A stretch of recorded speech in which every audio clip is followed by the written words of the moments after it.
All right, welcome everyone to our Cougar Coaches Show here at Global Brew, presented by Urban Chestnut Brewing. Our first show for the calendar year 2024, and our first show since Ohio Valley Conference play has begun. We're glad to have everyone here on hand here at Global Brew, and I'm glad to be joined by the Cougars head women's basketball coach, Samantha Quigley-Smith. And Coach, as we get started, we'll start right there, just obviously with the start of OVC play, and you and I chatted about it previously. Coach Doran and I chatted about it. There's just something different about starting conference play, about getting into that league slate. Yeah, definitely. There's a new energy, a new season. Obviously, we've been preaching that to the team, how important it is to view this as a new opportunity. You have that non-conference season, and now that's preparing you for the OVC right now. And we've had our test of the OVC so far with some of the top teams in the league. And we've been challenged. So just looking forward to another few games here coming up that are games we can really compete in. When the last time we did this in December, it was actually right after KK's injury. Really weren't sure kind of how things were going to go. Obviously, I mean, just a lot of uncertainties. As you've come through that, and as your team has come through that, how have you evolved, or how has the team kind of changed?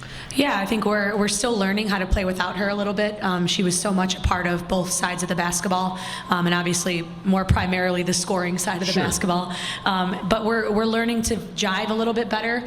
We're understanding that we need everybody to contribute, and everyone needs to step up. So, those that maybe didn't contribute as much early on, now it's like your backs are against the wall, and this is your moment and your opportunity to do those things. And then we've changed some things defensively, so we're learning how to defend differently. Probably a little more fast-paced. In passing lanes in the non-conference, and trying to play a little faster. I would say now it's a little bit different, where we're more gap-type defense. And so our team is learning how to do that. And each game, I would say we're getting a little bit better at it. I think you're to be complimented, and your team is to be complimented. I don't know that a lot of teams lose a player like that, and obviously it was not just the player she is; it's what she had become at the beginning of the season, right? And what she had done, and having watched the 3 games, specifically in OVC play, I mean, this team hasn't. It doesn't. I think if you looked at this team, I would say you wouldn't think that someone like that has been removed from this team. I mean, I feel like watching this team and watching the hustle, the heart, and how hard you have played, and I think that's a compliment, obviously, to the girls. Yeah, absolutely. They're fighters. Yeah. And that's really what we love about this group. They have a competitive will to not only just win, but also have a fight about themselves. Many of the games we played in the last week and a half, 2 weeks, I think we could have rolled over and could have been a 14 to 18 point loss. But we hung in there. We cut games to 1 possession, 2 possession games.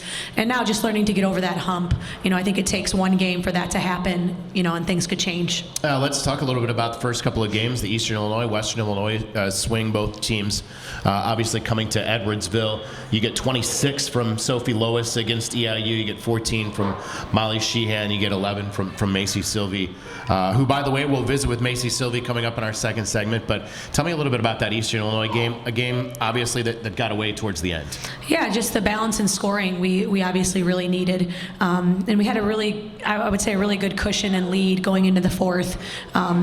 Stretched it to 9 a couple times, but just didn't play a great last 4 minutes of the ball game. So just learning to play in these close games. Obviously, we've had a lot of experience with that this year. So and trying to get on the other side of it. But that balance in scoring, I think, really helped. And then obviously in the Western game, we had a little more post presence, and even against Little Rock. So finding it all on the same night is obviously ideal. And I think when that happens, this team's going to be in a really good place. There's a difference too. You mentioned playing the close games. There's a difference in being close and maybe kind of chasing the game, and then on the other hand, kind of trying to close out a win, right? So like Eastern Illinois, trying to kind of learn to play with that lead. Those are two different things, even though the final score might look similar. Yeah, and we watched the last 4 minutes so that the team could understand what we could have done differently, because we're probably going to be in this situation a few more times this year. And so them understanding down the stretch, we don't necessarily want to play to not lose. We want to be aggressive and play to win. And so they saw numerous instances where we could have done things a little bit better. And then obviously you take those things and you translate them into practice, and you try to work on specific things on the defensive end, but also offensively executing down the stretch. So last possessions of games and how to execute and how to make sure we're aggressive while at the same time getting a great look. And so the group had some really great weeks of practice that I think are going to lead into some good stuff this weekend. And that's something that we had a chance to talk with Coach Dorn about too. When that winter break, everything's a little bit different right then. You do get a little practice time. This past week specifically, very odd, obviously, an OVC play where you get the Saturday off, so you're going to go Thursday to Thursday. How nice is it? How beneficial is it to kind of have a little bit more time here? Winter break is one thing, but you're trying to balance travel. You're coming to or from. To have just a solid week. Yeah, you have an ability to prepare a little bit more for your opponents, and also work on your own stuff. And obviously we're in a place of, making sure people are staying healthy. Yep. And so you have the balance of that as a coach. And obviously with a little bit lower numbers, that's a really conscious effort on our part as a coaching staff to make sure practices are, I said this to the team today. I had a good friend say, sometimes I go up to my team and I say, hey, if you give me 100% effort, we'll make this a 100-minute practice, and that's a different kind of energy as a player when you know that, this is going to be short, efficient, we're going to get a lot done in a short amount of time. And so our group really bought into that, I would say Saturday and even today. It's been a really competitive few days. Fantastic. Yeah. That's the Cougars head women's basketball coach, Samantha Quigley-Smith. That is segment number 1 of our show. We're going to come back. We're going to visit with Macy Sylvie. We'll have Coach back up here in just a little bit as well. So off and running, and I appreciate you as always stopping by. Yeah, absolutely.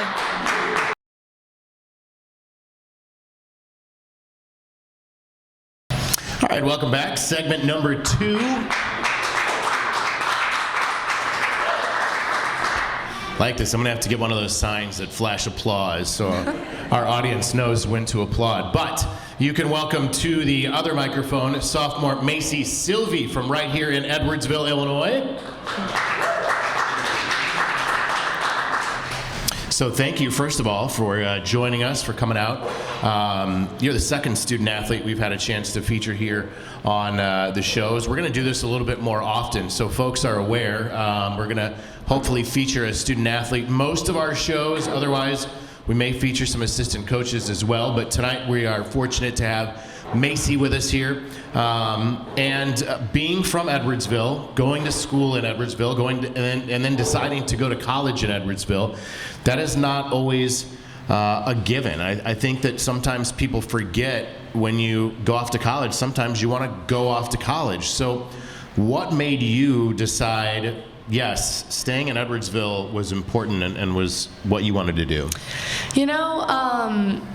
Staying in Edwardsville, it really started with when I came on my visit here. I met the coaches, I met the team here at the time, and I just felt really at home, even though I was at home. Yeah. But the idea of having my family, my grandparents, my sisters, friends, being able to come to my games at all times was just such a positive that I kept in mind when making my decision. And the coaches felt like family, the team, I just felt really at home here. So it's sometimes hard to kind of explain that, right? To put that into words, but when you get somewhere that you know that's where you should be, there is a feeling, isn't there? Yeah, there was. And on the visit, I knew I was going to commit, but I think I took another week or so just to kind of... Oh, playing it cool. All yeah, right. But then I called Coach Sam, and I was like, yeah, I'm committing here, and she was super excited, so that made me feel really good. So when you're transitioning from high school to college, I imagine, and specifically on the basketball side, I imagine that's a pretty big contrast, like a pretty stark change, right? Going from high school to college. Did you find that? Yeah, it was definitely a faster pace of the game, obviously. I mean, the girls that you're playing against are a lot more athletic, more quicker. And I think it was a pretty challenging transition at the very beginning of my freshman year, but I think as conference started and coming into sophomore year now, I'm definitely used to the pace of play. And also like the 3-point line, it was a big change for that too, but I think I've adjusted pretty well now. And you got significant minutes, significant playing time as a freshman. I always think that when there's a chance, when that can happen for a freshman, it really kind of sets up well going forward. And as you said, I imagine that made it far easier coming back as a sophomore. Yeah, I think just getting that experience as a freshman and having some of the same teammates I had last year to now this year, it just makes it a lot easier to, play with a lot of those same girls, and it just gave me confidence for this year, having a lot of experience again last year, and with the OVC coming in this year, I know a lot of the players from last year who are on those teams, and it just makes it a little bit easier. That is always, I've said this, I just said it to Coach Sam, but I really enjoy conference play, the OVC schedule, and that's, I think, a big reason is I think the coaches know each other really well. Obviously, as you said, players know each other very well. Yeah. So what do you say to maybe true freshmen or newcomers coming in when they're kind of wondering, what do I expect from an OVC season, from a conference season? What words now, even just as a sophomore, what kind of advice can you give? I feel like the OVC, it's honestly one thing that really stands out is that there's not that much of a big post presence. I feel like in our non-conference schedule, there were, a lot of teams that we played had 6'1", 6'2", 6'3", like a lot of their starters were all over 6 foot, and we have we're not too big of a team, so I think going into OVC we were definitely like, they're not as big, they're not as physical, but again, the OVC is still a really good conference, so we were like, yeah, the non-conference we may be playing bigger teams, but we're not putting down the OVC at all, because they're still physical, but I think some of the non-conference teams we played were a bit more, stronger, faster, more physical, and bigger too. So I think anybody obviously that looks at your non-conference schedule or knows the kind of challenge that was put in front of your group understands that specifically is to prepare you, for conference play. Do you find that to be the case, that you've challenged, this team has challenged itself from November all the way through the end of the calendar year, and now getting into OVC play, maybe isn't such a tall task? Yeah, I think a lot of the games that we had really close games, Illinois State, Loyola, Oklahoma State wasn't really a close game, but I think playing teams that are that aggressive, that quick, like it really does set us up for being more experienced, especially for some of the freshmen who are getting minutes. It gets us to be more ready for what the OVC has coming our way. So. And kind of as I was talking to Coach about, the loss of a player like KK Rodriguez, it changes what your team is doing. It changes the way you go about it. How have you changed, or how have you had to adjust? I think the roles of the team definitely have changed a lot since KK being hurt. She's our leader, she's our go-to scorer, the best player. Like, all of our roles have had to change, especially on the offensive side, but also defense. We would always look to KK for the most part to do a lot of our scoring, and now it's I have to look to score more, Sophie has to look to score more, Molly has to look to score more, so there's a lot of roles that have been adjusted, and I think we're starting to kind of learn our roles a little bit better now that we've had some games without KK, but especially on the defensive side too, KK was normally guarding their best player, and now one of us have to guard that player now, so. How do you describe yourself as a player? I would say I'm a three-point shooter. I'm a shooter, but I'm trying to develop. I've developed a lot in the off season, and I'm trying to keep developing to not just be a shooter. I'm trying to be a scorer. So I'm trying to get to the rim more, but and I'm trying to be a smarter player. I think I'm a pretty smart player, but as the season goes on, I'm working with my coaches, and I'm trying to just learn reads and really just read the defense. If they're coming out at me, I'm starting to watch film a lot more and kind of just read what they're doing. So hopefully in these upcoming games, I start to play more off the dribble. Do you enjoy the breaking down film and watching film and kind of learning that way?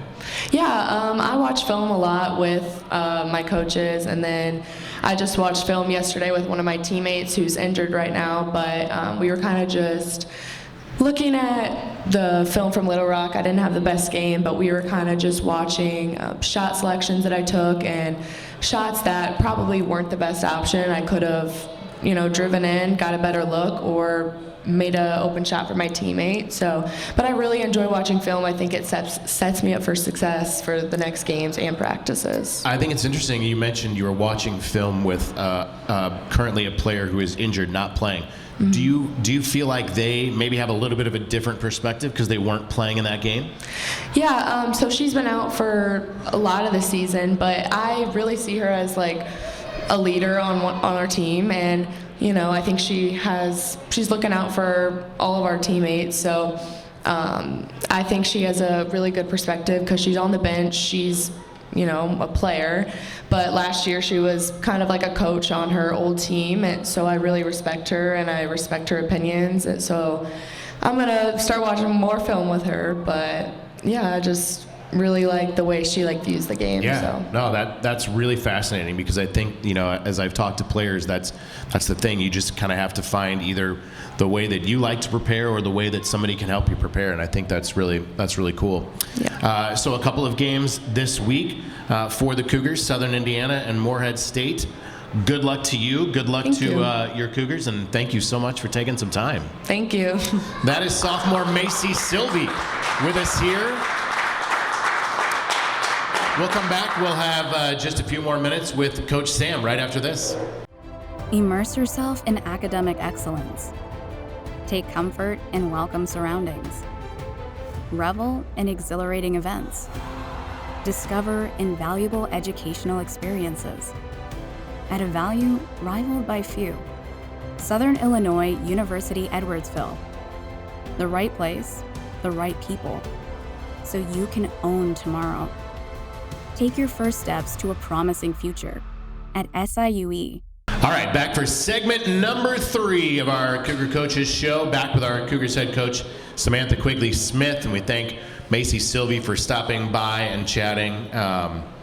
Boy, I really like to hear from student athletes. I think what Macy said about, picking out a teammate that maybe sees the game differently, and I'm sure as a coach, that's what you love to hear, that, hey, there's somebody else that really can key in and kind of help me get prepped for a game. Yeah, and that's really cool just to have a full team buy-in when it comes to things like that, where people want to contribute even though they're not on the court or they're not as healthy as they want to be. And so having someone, it was Alexis League, and I want to say that she was watching film with and getting a different perspective, and as a player, you want to support your teammates, so you want to do anything you can to help them. And obviously Macy getting to sit with her for a little bit and learn a little more. And film for us, I think in this last year and a half, this has been the most, from a team standpoint, individual film watching that we've had from players. So that part's really cool. You get an opportunity to learn a lot when you watch film, and getting an opportunity to translate it the next day. And it's something that maybe you and I take for granted. I mean, coaches are watching film all the time, but there are different ways that players are seeing things, or different methods that click for certain players. So it's interesting when you say this team is kind of keyed in a little bit more to watching film. That obviously as a coach, you and your staff kind of have to figure out what best suits your team. But that is interesting that maybe one team, I guess, takes more advantage of the film. Yeah, and they get an idea of what to look for when you're watching the film. Because as a player, I remember being a player and just watching the game and being like, I played well, I shot well, I made a lot of points, but when you really dig deep and okay, what were you doing on the defensive end? Right. We talked about this the other day. You might have 12 points, you might have 14 points, but if you give up 12 or 14 on the other side of the ball, kind of negates what you did. So then viewing the defensive side of the ball, I watched with the point guards the other day and showed them some things defensively, that they could really improve on and get a little bit better at. So sometimes when you watch with a coach, it really helps you understand what it is you should be looking for when you're actually watching the game. So what are you keying in on when you're watching film, when you're preparing for this week, especially you've got a Thursday game, which, as we mentioned, you've got a little bit more time. But then it's a quick turnaround to get to Morehead State. What are some of the things that you as a head coach want to see? Yeah, some of it is scout related. So you see how your team, responded to a scouting report, if they adjusted the way they should have in game. But a lot of it is us. We're looking at things that we've tried to be working on this last week and a half, and how did that translate to a game? Because we could do a 4-corner shell drill in practice, and it's really high energy, and they're getting to the spots they're supposed to be in, and then the game comes, and maybe there's not a full translation. So our group really seeing that from a film standpoint, even the day after a game, that day in between is really helpful, because you're able to clip a few things. Sometimes it's already clipped for us, which is nice, and now the team can see anywhere between 10 and 20 clips of what we could do different defensively, and so that gives them a chance to really adjust going into the next game. Okay, we've got to jump to the ball better, we've got to be on the help line earlier, we've got to make sure we're fronting the post, whatever aspect that we're looking for. But I would say a lot of it is about us and how we're executing. Did we run the set the way it's supposed to be ran? Did we execute the way we're supposed to execute? But film is a huge indicator for you. You've got a challenge, obviously, in Southern Indiana. They're 4-0 in league play coming into the Thursday game. And then Morehead State is 2-1. They're 7-7 overall. What are you looking for this week, or what have you kind of been focusing on this week with this extended week? Yeah, two really good programs. This past week has been a lot about us, and our development and practice, becoming better every single day, especially on the defensive side of the ball. But I've known this Southern Indiana coach for quite a few years. Being at Lewis, we were both in the same league. Oh, yeah, so of course. Both of our programs would always finish in the top 3 in the league. So we always had these battles down the stretch. And D2 is really interesting. I think one year we played Southern Indy 4 times. Oh, man. Because we played them in conference twice, then we played them in the conference tournament. And then regionals. And then we played them in the regional. So I'm very familiar with his style of play. They have a post presence, so that we've got to be really conscious of. And so it's going to be a challenge. And they're playing really good basketball right now. They're a fundamentally sound group. I would say kind of similar to us from a matchup standpoint. So it's going to be a good one. How much does we've talked about it, but it's been even better, I think, since we last talked. The crowds have been fantastic at First Community Arena. How much energy do you feel, and does your team feel? Yeah, shout out to Andrew Gavin on the Eddyville, because I think that's part of it. Or maybe it's the beer garden. But no, I think that's been a huge experience for our group, especially towards the end of our games. You get a little more of the men's crowd there. I think I'd gone up to my husband after a game a few times, and he and his buddies were just having the best time. And they said they're very stressed because all of our games are very close. So we're working on that. But no, it's just been a really great atmosphere, environment. If anyone hasn't been out to a game yet, I would highly suggest it, just because it's a different feel. It is, and I've said that on air, and I've said that to other people, that it is a different feel. It has that feeling of an event going on, which I think is what everybody wants to have. Yeah, and there's a new Eddie mascot, and he looks like a cougar, and that's really awesome. So he's dancing around, and it's good stuff. It is not a two-tone teddy bear? No. It's a cougar. Well, Coach, we wish you the best of luck against Southern Indiana and against Morehead State. As you mentioned, both games coming up at First Community Arena. We want to see you out for all 4 games. You get the later game on Saturday, so it'll be a little bit of a different setup for you there, but we look forward to seeing you, and always appreciate you taking the time and coming out to chat here. Yeah, thank you, and can't wait to see everybody out. Cougars head coach Samantha Quigley-Smith here on our Cougar Coaches Show.